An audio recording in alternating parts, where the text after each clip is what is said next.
Hi, friends. Just a heads up that this episode includes conversations about diet culture and brief mentions of disordered eating. We don't give any examples and we don't go into it in depth, but if just hearing mention of those topics might trigger you in the moment, I'd encourage you to skip this episode and listen to something else on the Off the Grid feed. Thanks so much for being here.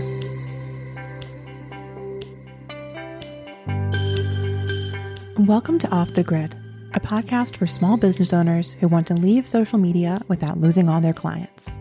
I'm Amelia Ruby, writer, speaker, and founder of Softer Sounds podcast studio. On this show, I share stories, strategies, and experiments for growing your business with radical generosity and energetic sovereignty. Download your free Leaving Social Media toolkit at softersounds.studio/buyig and join us as we do it all off the grid.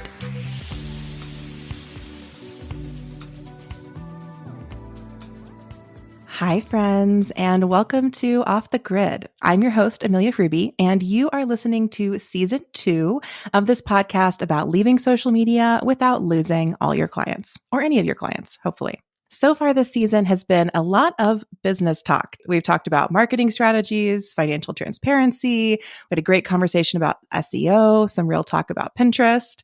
But today's episode is going to pull back from being in the weeds of our businesses to have a conversation about the bigger picture of what's at stake on social media. To join me in that conversation, I am super excited to introduce today's guest, Christy Harrison. Christy is a registered dietitian nutritionist, a certified intuitive eating counselor, and a journalist who has been covering food, nutrition, and health for more than 20 years. She is the author of 2 books, The Wellness Trap, which just came out, so go get it, and Anti-Diet. And she's also the producer and host of the new podcast, Rethinking Wellness, and the amazing longtime show that hopefully you've heard of, Food Psych. Today, Christy is here to talk to us about parallels between wellness culture and social media, and to unpack how social media platforms have led to mass misinformation and disinformation being spread online, which is actually harmful to all of us, whether we think we fall prey to it or not. So without further ado, welcome, Christy. I'm so happy to have you on Off the Grid. Thank you, Amelia. I'm so happy to be here.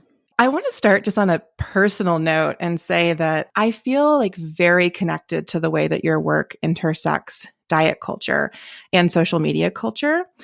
I don't know that that's like an intuitive connection for everyone, but it's really close to my experience, actually. Every year, I celebrate 2 personal holidays in addition to my birthday. I celebrate the day I broke up with diet culture, which was September 20th, 2018. And then I celebrate the day I left Instagram, which is April 9th, 2021. And I love those holidays. I normally make myself a cake or go on a retreat, or I try to do something to celebrate it. And again, I really feel that connection between those personal liberations. But I don't know that that's obvious to other people. So I'm really excited to explore how they're connected in our conversation. And I'm so happy you're here. Thank you so much. Yeah, I'm really excited to explore that too. I think it's not talked about enough in anti-diet spaces or, cultural critical spaces of wellness culture and diet culture, and then really want to unpack those and pull those apart.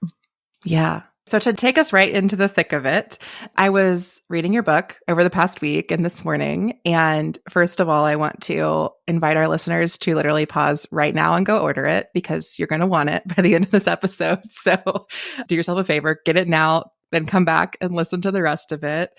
But there are just so many things you say so cogently that I will probably just read aloud verbatim. And I want to start doing that with a quote from the introduction. So in your intro, you say, "You might say that wellness is to true well-being what social media is to human connection, an ongoing attempt to attain the pinnacle of the thing, which only sometimes succeeds and more often takes people further from their objectives to the tune of billions of dollars per year."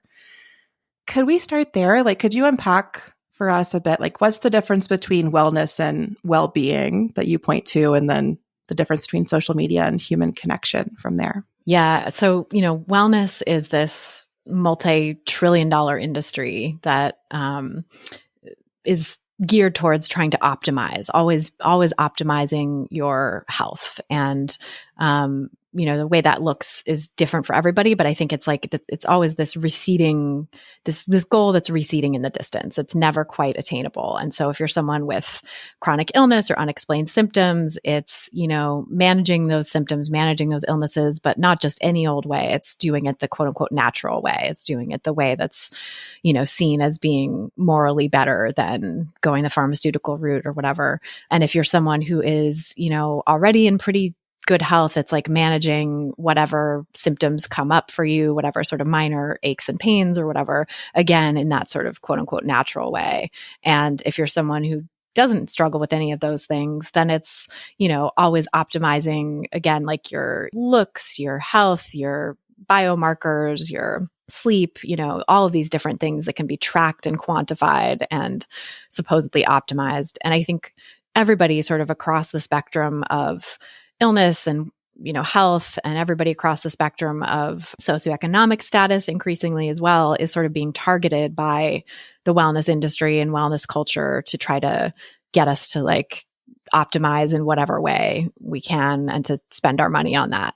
And true well-being, what I see true well-being as is much more holistic than what wellness actually, even though it purports to be holistic, sort of focuses largely on the physical, right? Optimizing all of these different physical aspects of our health, and maybe, mental health in the sense of like a meditation app or going to therapy or whatever, but it's not, it's seen as like, you can't be on medication, you can't be, suffering from any sort of significant mental illness. You have to be doing the right lifestyle changes or whatever to try to manage all of that.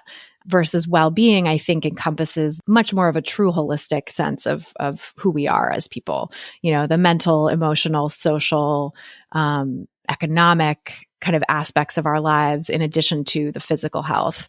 And, thinking about true well-being not as optimizing or feeling like you have to be totally free of illness or symptoms, but that you can actually, live and feel secure and whole and safe and grounded in yourself, even while struggling with, some physical health challenges, or even while living with disabilities or chronic illnesses. And, that those things it's not well-being and chronic conditions are not mutually exclusive in the way that they're sort of seen in wellness, right? In wellness, it's like, put your disease into remission, get off all medications, heal yourself with food, heal yourself naturally.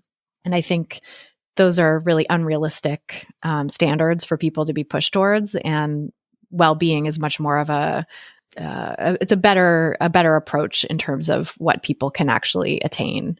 It's a much more attainable and achievable goal, given the circumstances of people's lives. Mm-hmm. And then in terms of social media versus connection, or, social media versus true human connection, I think social media bills itself as connecting us, right? That's sort of like the initial idea, was to connect all of humanity, and that therefore something good would come out of that. And I think, with the internet, I think we've all had benefits, right? Like I'm talking to you right now because of relationships formed online, and, it's wonderful. And the way that social media has been created, and sort of the incentives that exist in the business model to keep us online, to maximize engagement, to keep us clicking and liking and sharing so that we'll be served more ads, I think take us away from true human connection, because we can get into this more, but the mandate to maximize engagement really drives us towards content that promotes polarization, controversy, anger, moral outrage, seemingly novel content. All of that is shown to maximize engagement the best. And so that's what kind of goes viral and keeps people on the platforms. And so ultimately disconnects us. I think disconnects us from each other, disconnects us from our bodies, disconnects us from our natural world. And so this thing that was sort of set out to enhance human connection, I think is driving us apart in so many ways. Yeah. Something that's coming up for me as you're describing both wellness and social media, as opposed to well-being and human connection, is they think that within wellness and social media, there is a very strong aspirational drive. It's like always orienting us toward I want to say more, but it's not even always more, right? Because in diet culture, it's like you can never be thin enough, or in social media, you can never have enough followers, or in wellness, like you can never be natural enough. Like there's always something that we're being pointed to that is unobtainable or unachievable. Like, there's no end in sight, and there never will be.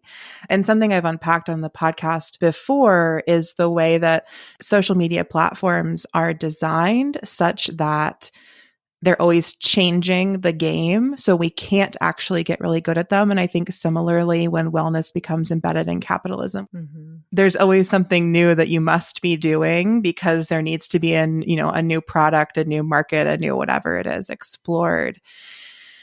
And I think, I'd counter that with well-being or human connection, where like what I hope or what I want for those are really to develop that sense of like enoughness, like to feel sated and fulfilled by, my experience of my body or my spirit in the case of well-being, or by my relationships in the case of connection. It's almost like there's just a striving or an aspirational quality to, one set of these systems we're talking about that maybe we're looking for a different value system for ourselves elsewhere. Yeah, I think that's totally right. I think that well-being and social connect or human connection can be like outside of capitalism, can exist sort of on their own terms, and where we don't have to constantly be striving for more or told that we need something new and that something new is broken with us and this is the way to fix it. I think, the way that wellness is so embedded in capitalism just keeps us constantly having to search and purchase, and keeps media companies having to cover new things and chase the latest story or the latest study or the latest trend or whatever it is, and serve that to us rather than just sort of allowing people to sit with the sort of basic, boring, like stuff that works, that, has been known to work for a long time for promoting well-being, if it's, physical well-being or whatever, but also, social connection and relationships and just allowing people to feel whole and enough. I think that goes so much further to promoting our well-being than the sense that there's always something wrong with us and that we need to be constantly trying to fix it. Yeah. Don't we all get caught up in that? I think especially on social media. Yeah, the comparison, it's just, I think it's human nature to compare and to look at other people and see how you measure up. And I think social media weaponizes that, with likes, with comments, with follower counts, like all of that stuff is very much designed to tap into our desire to see how we stack up, what our status is in the social order. And yeah, like you said, it's sort of, there's never enough. Like you can never amass enough followers. You can never get enough likes to offset that sort of unease that I think is created by this sense of like, am I doing it right? Am I measuring up? The constant looking over your shoulder. And I say that as someone who is somewhat of an influencer, I guess, although I don't really use social media in that way. But, I have a lot of followers on Instagram and can post something and sell a book or fill a course or whatever I need to do, which is a useful benefit of it, and, connect with people to a point as well and make new relationships. But what I found in my own relationship with social media is just that the harm really seems to outweigh the good, and the constant anxiety that it creates, and always feeling like I need to, be getting more. And there's like, it's sort of like drug addiction in a way too, where, the high never is quite as high. You're always chasing that first high because it takes more and more and more of the substance to like get the same result. And so, more and more and more followers, more and more likes never quite like scratches that itch. It never quite, leads to the sense, because how could it, right? How could anything make you feel like you're enough that is simultaneously trying to make you feel like you're not enough so that you'll stay on the platform and spend more time? So, you never quite get there. And it's just incentive to keep going back for more and more and more. Yeah, I think that's definitely endemic and intentional to how the platforms are designed. And there are now all of these lenses that we're using to talk about our discontent on social media, whether it be an addiction framework or, I've often used attachment theory as a framework to talk about my relationship to social media, or, all of these ways that we try to explain our discontent to ourselves.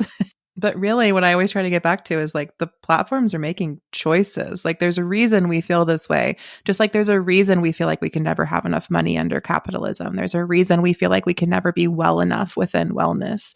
It's the nature of the system. But I think what I'm really interested in, once we understand that, what are the new systems that we build? What are the new values we cultivate? The new practices that we uncover together that center enoughness, that center fulfillment, that center human connection and well-being, and these things that we're talking about. Something you mentioned earlier that I do want to take a step deeper into is the polarization of content on social media, but also the polarization of ourselves on social media. So in season 1, I had Vicky Curtis on the podcast, and she was one of the writers of The Social Dilemma. So we did an episode where she talked about how YouTube, especially, there are all these studies that have been done that show like if you just let it autoplay videos, it will always autoplay toward more extreme, more polarizing viewpoints, regardless of where you start. Like whether you start with like the fluffiest animal video ever, you will eventually end up in some like right-wing space on the internet if you just let it go for a long time. And I'm wondering, you talk about this in your book as well, but how do you see that playing out in wellness specifically? Like it's often talked about in terms of maybe politics, like I just used the phrase right-wing there for my example, but yeah, how do you see it in wellness? Yeah, so it's interesting how that same dynamic plays out in wellness, like people who come in seeking out just sort of innocuous wellness content, you know, healthy eating, or, I mean, weight loss is its own whole fraught thing, but, you know, people will come in sort of with this benign diet culture idea of just wanting to lose weight and get some healthy eating tips or whatever. And coming in with that sort of interest tells the algorithm to serve them more content like that. But it, again, takes them to increasingly extreme places. So you get from healthy eating or weight loss or whatever to really extreme diets to eventually pro-eating disorder content in many cases. And there's evidence of that from Frances Haugen's testimony about Meta or Facebook and how Instagram radicalizes young girls in that way. And we just saw a report in December of 2022 from the Center for Countering Digital Hate about how TikTok does that as well to young girls. And, you know, if you come on with like a blank slate account that's, you know, ostensibly belongs to a 13-year-old girl who wants to lose weight, you'll end up in these pro-eating disorder and pro-self-harm spaces as well. So it's really, really problematic from like a mental health standpoint, as well as, you know, fostering disordered eating. And I think that's, you know, that's the sort of data and evidence that we have is like focusing specifically on young girls. But I think we see that happen with people all across the age and gender spectrum. You know, it's happening to people who come in seeking out recipes or, you know, looking for clean eating tips or whatever it might be, you know, these sort of wellness culture interests that tell the algorithm somebody is susceptible really to that kind of content. And then they get served more and more and more extreme stuff so that they end up on, you know, someone's Instagram or TikTok who's promoting, you know, anti-vax attitudes or eschewing cancer treatment in favor of quote unquote natural methods, or getting off all psychotropic medication through supposed lifestyle changes. And I think the popularity of some of these big accounts who promote that, I don't think they would have the kind of reach and pull that they have without these algorithms that radicalize people and that bring people there. You know, I talked to someone in the book who is now a researcher studying mis and disinformation online and, you know, has written really beautifully about the anti-vax, you know, the way that social media amplifies the anti-vax movement. And she herself got interested in it because as a new mom in like 2015 or so, she was seeking out information about how to make your own baby food and cloth diapering. And Facebook then recommended groups to her like backyard chicken raising and organic household products and things that crunchy people like, even though those weren't really her wheelhouse. But then she's like, oh, I'm going to check out the backyard chickens because they're cute and whatever. And then ends up, you know, the algorithm takes her further and further and eventually serves her anti-vax groups. And, you know, parents, I think new parents are so vulnerable to that. I think especially those who really want to do things in a more holistic or natural way, and thinking about like environmental footprints and, people who have these sort of pre-existing views, I think are unfortunately really primed to be pulled into extreme forms of content and misinformation. Yeah. I feel like a lot of people I know have a sort of like, well, that would never be me mentality toward the things we see and believe online. And then I just find over and over again, as a human with a PhD in philosophy, like I have been trained for a decade on critical reading and thinking skills. Still, I will like quote something that I'm like, actually, I just saw a human, I don't even know who that is on Twitter, say that. Like, why do I, like it's so intentional on creators, some creators' parts, and then unintentional on our consumer minds to pick up these things that are being presented to us as fact. And I think that you're right that especially when we're coming in the case of new parents or in the case of folks with chronic conditions, I think new parents are so disillusioned with the lack of parental and childcare support in the US. I think people with chronic health conditions are so disillusioned by the lack of support or understanding in the medical industry. It makes sense that you would seek other sources of information, but something that I've seen is like our desire to have some person give us all the answers just leads us to swap out one problematic system with another deeply problematic system or person in these instances. And then we never get the critical questioning along the way. Like it doesn't really show up anywhere. It's just like, this isn't working for me. Let me go find this. And there's no like real parsing of where does this information come from? Why does it matter to me? Who is it useful for? Some of those basic media skills that we're not being taught. Totally. And I think with social media, those basic media skills don't necessarily even come to mind, when you think about like a lot of us have been trained to look at photoshopped images in magazines and think, okay, that's unrealistic. That's not a beauty standard that is attainable by regular people. But then on social media, you see, someone that in real life or someone that's a friend of a friend or whatever that you've met, and then their body looks a certain way or they're like looking perfect with their filters or whatever. And it's, I think, harder to sort of separate that out. That sort of collapsing from I quote unquote know better than to compare myself to a supermodel, but that doesn't apply when I'm just comparing myself to like, my cousin's friend or like my ex-boyfriend's new person or whatever it, may be. Those moments that really invite that clutching comparison. Totally. And I think too, a study you cite in the book that I just want to have here for listeners as well is about the spread of rumors. And you cite this 2018 study where researchers tracked 125,000 rumors spread by more than 3 million Twitter users. And they found that the false claims went further, faster than the truth did. And I think I'm looking at the numbers now, or I copied them so I could get the numbers right. But it's in the study, or you quote the study as saying, the truth rarely reached more than 1,000 people, while viral misinformation routinely racked up audiences of between 1,000 and 100,000. And it spread about 6 times more quickly. False information was also 70% more likely to be retweeted than the truth. And it was mostly real people, not bots, doing the retweeting.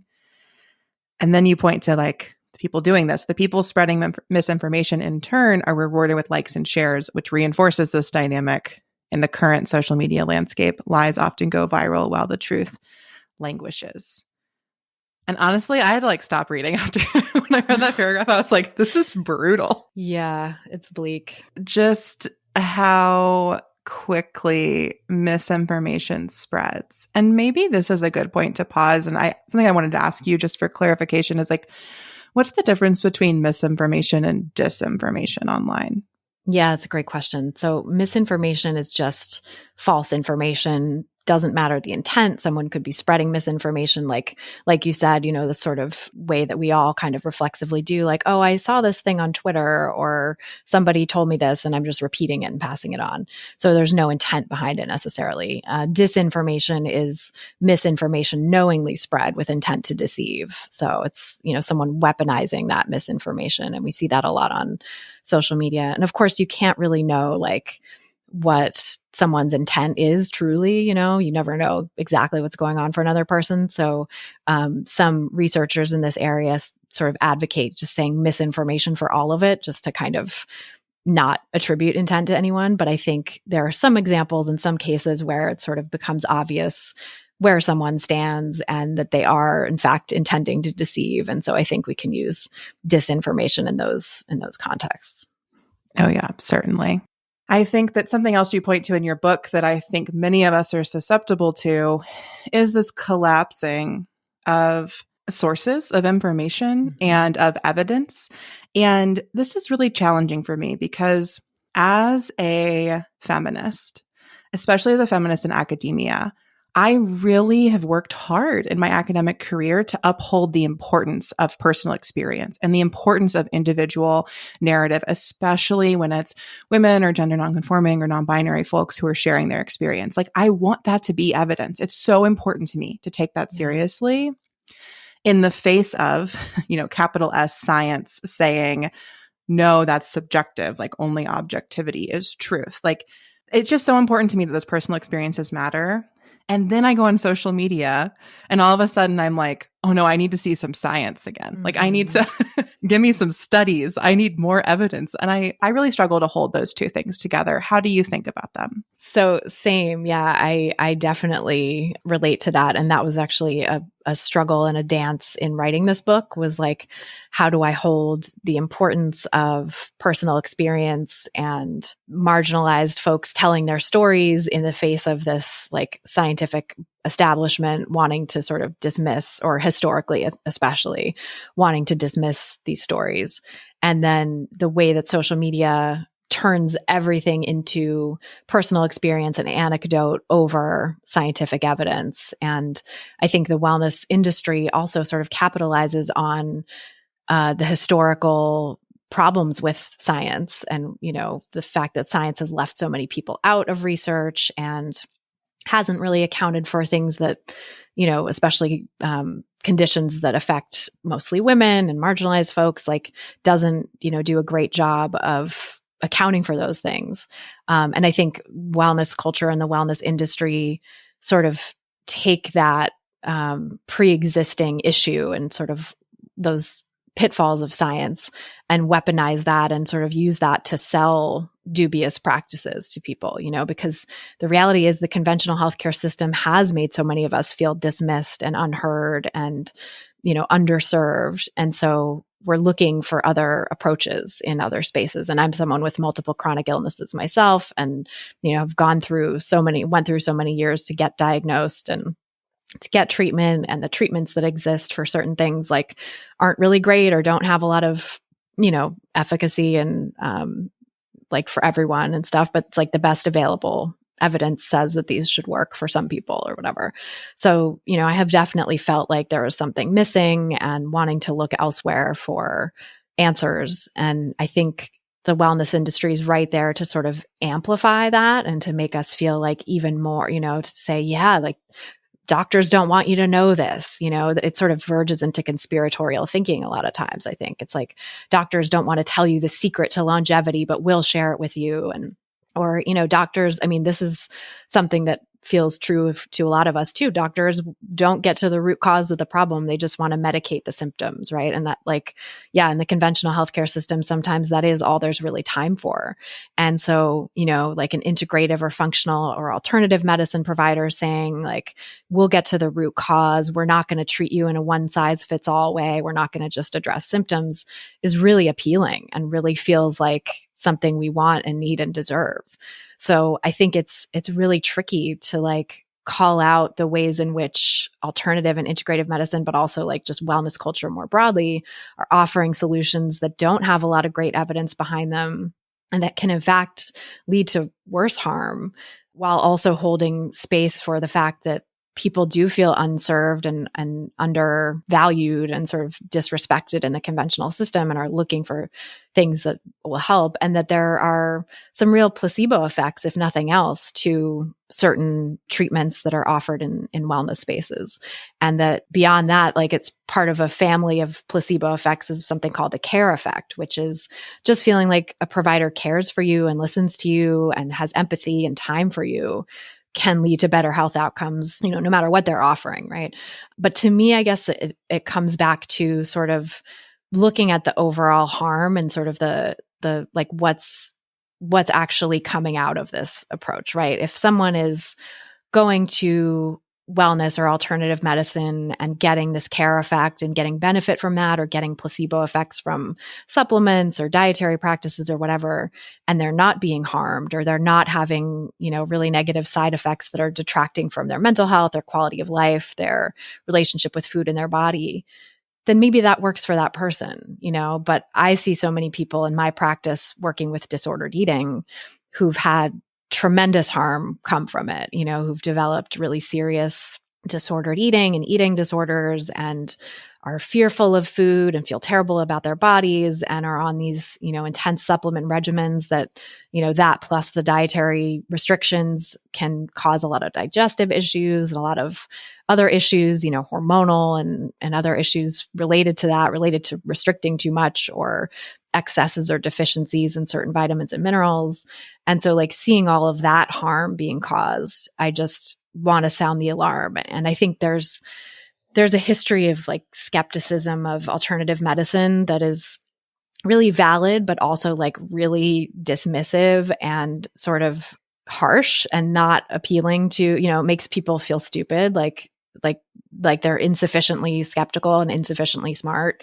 And I don't think that's helpful. And as someone who is, I think of myself as a pretty smart and skeptical person, and yet I was pulled in too. I know that it's not just about intelligence. It's not just about natural skepticism. Like there's something more to this that, we're being sucked into things that aren't necessarily helpful and that can be harmful. Because we're desperate, or because we just don't have the time, under capitalism. Like maybe we just don't have the time to do a deep dive into the science, and someone says something that sounds plausible and we think like, what do we have to lose? And so we go for it, And so just in my experience and that of many people I've interviewed and worked with, I see it as there is a lot to lose. Actually, there's a lot of harm that can be done. And, in some cases, these supposed treatments that don't have evidence behind them can be deadly. And so I think it's really important to take that seriously. And, at the same time, if something works for someone and it doesn't have these negative sides to it, who am I to say that that's bad? I'm not trying to paint this all of wellness culture with a broad brush. I'm just trying to point out the ways that it causes harm. And I think like, science and the scientific method, for all their fraughtness and sort of like leaving people out, there is a real benefit to looking scientifically at something and saying like, is it this treatment alone in and of itself that's helping? Or is this treatment a placebo or sort of being amplified by placebo effects? That's important to know, right? Just to kind of say like, yeah, this thing in and of itself might not work, but you might be getting benefits from other areas. I think it's important to know that just for our own knowledge and understanding of the world, so that we don't spread misinformation and have misinformation used to sell us things. Yeah. Something I was thinking while you were saying that last piece is like, who are we to have a right to say something's not working for someone? But I think also holding like, who is that person it's working for? Like, what right do they have to say it'll work for someone else? And right. This is something I've really been thinking a lot about in, I don't work in wellness or health in any capacity, but in business coaching and consulting, I do. And I've definitely had folks reach out who want support. And I will have to say things like, this has worked for me and I will help you try to see if it will work for you. And other times I can say, this has worked for dozens of people I have worked with. And like, we've done it a lot and it feels a little more tested and it's not just a me thing. But I think, again, social media like collapses so much of that. But it's just a place in my own practice I see where I lean, where do I lean more into being an influencer and where do I lean a little more into being a scientist, I guess. But where have I like experimented and have some evidence and some data points that aren't just myself? Something else I was thinking of as you were talking is just like, I just got really sad for how little like inner knowledge and inner authority we get to cultivate in our society. And I don't say this to like blame people in any sense. It's just like, I really feel it. The sort of sadness that like we're always taught to look outside of ourselves for the truth of our bodies and our lives. Mm-hmm. And I think so much of the healing of any sort of well-being practices is just about like returning our authority and into our own experience. Yeah, I feel that too, for sure. I think like wellness culture capitalizes on that pre-existing lack of inner authority, right? I think it's like right there to say, okay, well, it's not a diet, but it's a lifestyle. And here are the rules of this engagement, and here are the things you have to do to be well. And it's sort of like insidious too, because it makes us think that we're actually listening to ourselves in some ways, because it's, we're getting empathy and support from care providers that are saying like, yeah, these symptoms are real. These symptoms are valid. We're going to get to the bottom of this. But then the explanation they give is like, oh, you have adrenal fatigue or something, which is just like this total detour from what it actually really is, because that's not a condition that even exists. It's like, it's just taking people away from something that could actually offer them healing or support. Yeah. People really prey on that desire to belong somewhere, or to be told that your needs matter, or to be told that, they see you. And a lot of, I think, what we're talking about does come down to that, just having your feelings or your experiences affirmed. And when a lot of people or places or systems don't affirm them, like who knows where you're going to end up to get that affirmation. Right. On a weird corner of the internet most of the time. Which then, the social media spaces that you go looking for that belonging and connection just funnel you right towards. It's like kind of a perfect storm. Yeah. Do you think that wellness and social media can be disconnected in this day and age, or are they just fully entangled? I think they're pretty fully entangled. I mean, I think well-being in social media can be disconnected if we think about well-being as this distinct sort of, and terminology gets so co-opted so easily. So I'm not like putting a stake in the ground for saying well-being instead of wellness, but I just mean like a way of approaching our well-being that's separate from wellness culture and the wellness industry. Like I think, in some ways, getting off social media is not necessarily a prerequisite to that, but maybe a facilitator of connecting to greater well-being, like getting away from these spaces that are funneling us to more and more extremes, and, getting back in touch with ourselves and what really feels good to us, and, sort of away from the input of other minds. Like in the book, I quote Cal Newport, who from his book Digital Minimalism, who talks about solitude deprivation and how like in this day and age we're so deprived of solitude, of moments where we just can be bored and be sort of listening to ourselves and have a lack of input from other minds, because we always have input from other minds, and every moment we fill with picking up our phones and looking at social media or looking at a news feed or connecting with someone. It's like we're disconnecting from ourselves in those moments. And so I think, finding true well-being to me does involve solitude and like reconnecting to ourselves and our physical and mental selves, and, getting away from social media and maybe devices more generally, at least not entirely, but, just to whatever extent we need to recultivate that solitude, I think is important. But I think, because wellness culture is so entangled with capitalism, and capitalism and social media are so entangled as well. Like, we talk about banning TikTok or whatever in this country, but I don't think that's going to happen. And I don't think, for various reasons, like, I don't think we should ban TikTok unless we ban all social media, It's just xenophobia. Right. Yeah. That's like, it's, it's not coming from a place that I agree with, but I would potentially consider banning all social media, or, as some experts in this area advocate, banning at least the business model, banning the surveillance capitalism business model of social media, because that's a big part of what drives this push toward engagement and push toward maximizing it and keeping people on the platforms through division and hate and controversy and all the rest. So I think, I would certainly consider that. But yeah, I think it's really hard to disentangle what is the contemporary idea of wellness from social media altogether. Yeah, that makes a lot of sense. Maybe just to start to wrap up, in the book, by the end of the misinformation, disinformation chapter, like you have this really kind of strong take that like social media is bad for us. And yet, as you admitted at the beginning or shared at the beginning, you are still on it. You still have an Instagram account. You still use it as far as I can tell.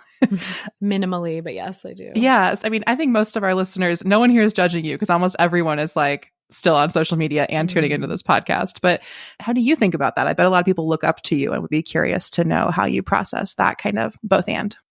Yeah. So I think if I had $1 million, I would be off social media tomorrow, or today. Like as soon as that money hit my bank account, I'd be out.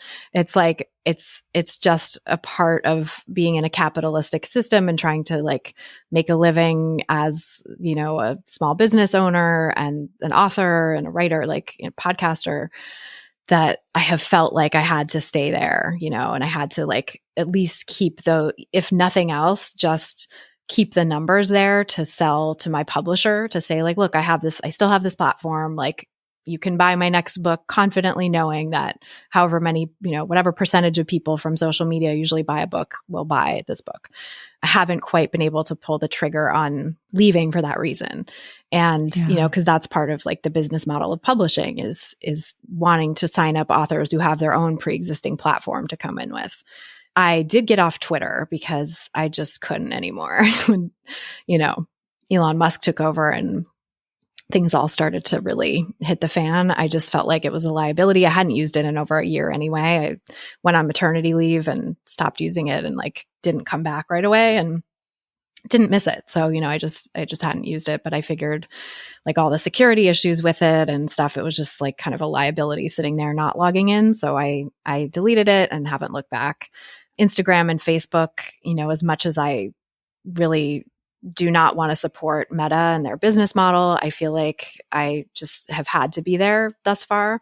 Although that's starting to change as a result of listening to your podcast and thinking about like other ways that I can build a business. And I've been exploring Substack lately with my new podcast. I launched the podcast on Substack. So building an audience there and looking to do some, maybe paid subscriber only sort of content and see if that helps build the business that way. But really it is just like an economic decision at this point. And I wish it weren't. And I think that with like your work and other people I've been talking to who are just so sick of social media and wanting to step away and feeling that, feeling the way in which it's like detracting from our overall well-being, I think there are hopefully going to be more and more people who are making that jump and leaving it and then showing, the publishers of the world, like, hey, I can still have an audience and sell books, or I can still have clients and, have a service business or whatever it might be without having to be on social media. And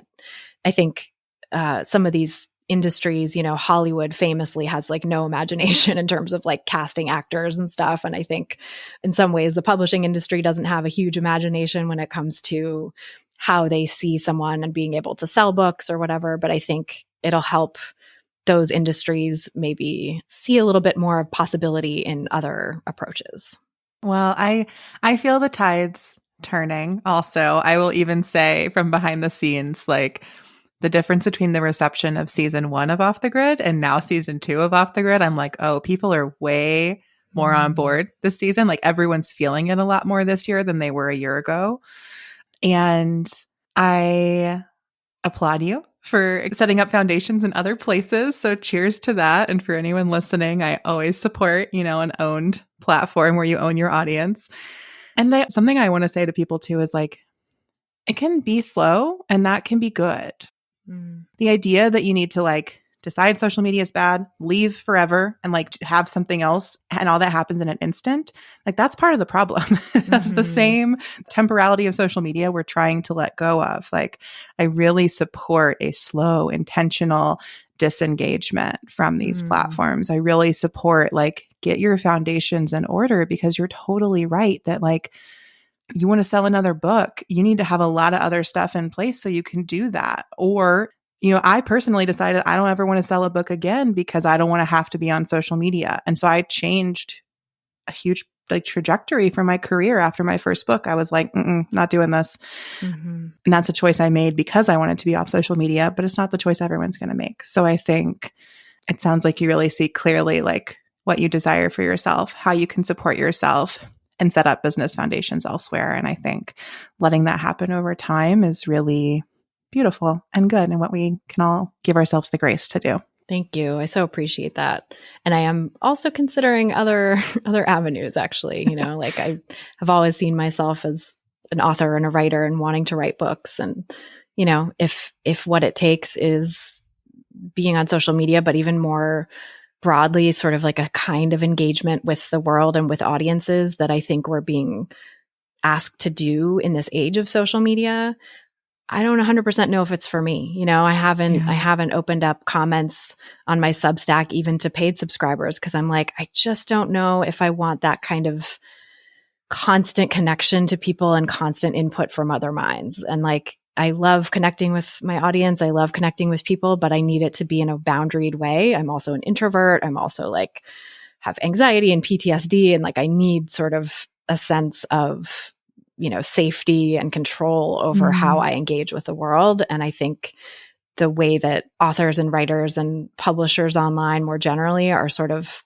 pulled to engage with the world is not conducive to that kind of safety and boundariness. So yeah, I'm also definitely thinking about other possibilities. So TBD on Christy Harrison's next steps. Well, we can't wait to see it. In the meantime, let me go ahead and once again tell people they need to go order your book. I'm like, go get The Wellness Trap. It's available anywhere books are sold. You're going to want to read it. You're going to want to put as many Post-it notes on your copy as I have on mine, I'm sure. And Christy, where else can folks find you, or what are other ways they can engage with your work? Yeah. So I talked about my podcast a little bit. The new podcast, Rethinking Wellness, is available wherever you're listening to this. And that's sort of where I'm putting out the most content, conversations these days. You can get it on Substack, rethinkingwellness.substack.com. And then I also have my first podcast, Food Psych, continues to live on anywhere you get your podcasts as well.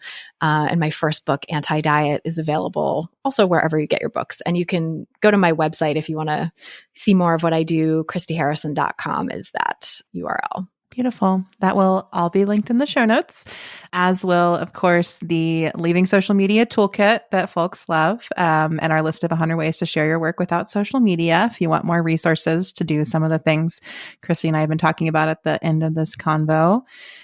And I think that's it for today. Christy, was there anything else you wanted to share or say before we sign off? No, but just wanted to say thank you so much for having me. It's so great to talk with you, and like feels very nourishing and exciting to have conversations about this sort of thing and with someone as knowledgeable as you and who's like laid the foundation or started to clear the path, I think, for a lot of us. So I really appreciate it.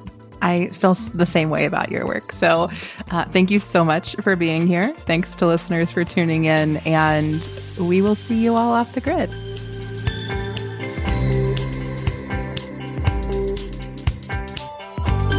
Thanks for listening to Off the Grid.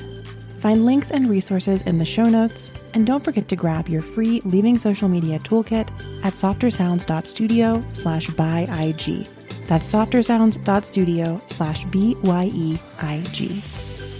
This podcast is a Softer Sounds production. Our music is by Purple Planet, and our logo is by Natelier Studios.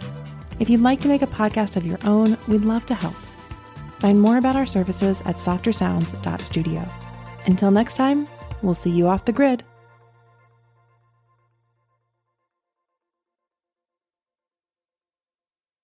Hi again. Thanks for sticking it out until the end of the episode. If you're still here, I would love to share my self-guided mini course, Business Success Without Social Media.